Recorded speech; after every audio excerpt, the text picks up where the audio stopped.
নমস্কার, কেমন আছেন সবাই? অনিওরশিপ চ্যানেলে আপনাদের সকলকে স্বাগত। চলে এসেছি গোপুর ভোগের জন্য নতুন আরেকটি রেসিপি নিয়ে। তো প্রথমেই আমি কড়াইয়ে তেল দিয়ে গোটা গরম মশলা ফোড়ন দিয়ে তার মধ্যে টমেটোটা ছেড়ে দিয়েছি।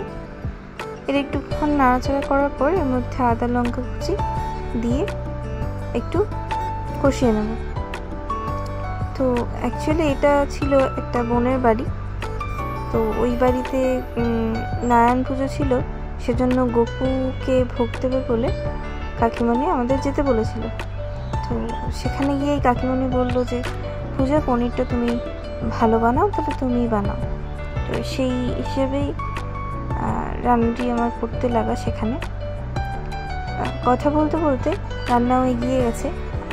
এখানে আমি টমেটোটা কষানোর পর তার মধ্যে নুন হলুদ পরিমাণ মতো দিয়ে দিয়েছি এবং একটি পেস্ট তৈরি করে রেখেছিলাম কাজু বাদাম পোস্ত এবং চারমগজ বাটা, সেই পেস্টটি আমি এর মধ্যে দিয়ে দিলাম।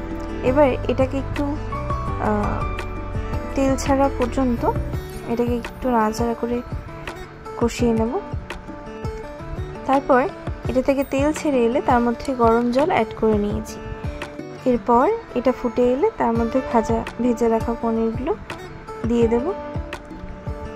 ভেজে রাখা পনিরগুলো দেওয়ার পর এটা ফুটে এলে তার মধ্যে একটু বাটার দিয়ে এবং একটু মিষ্টি দিয়ে সেটাকে নামিয়ে নিয়েছি। চলুন ভিডিওর তবে আজ এই পর্যন্ত। সবাই ভালো থাকবেন, সুস্থ থাকবেন, সাবধানে থাকবেন। ভিডিওটি ভালো লাগলে একটি লাইক, কমেন্ট এবং চ্যানেলটিকে সাবস্ক্রাইব করে দেবেন। ধন্যবাদ।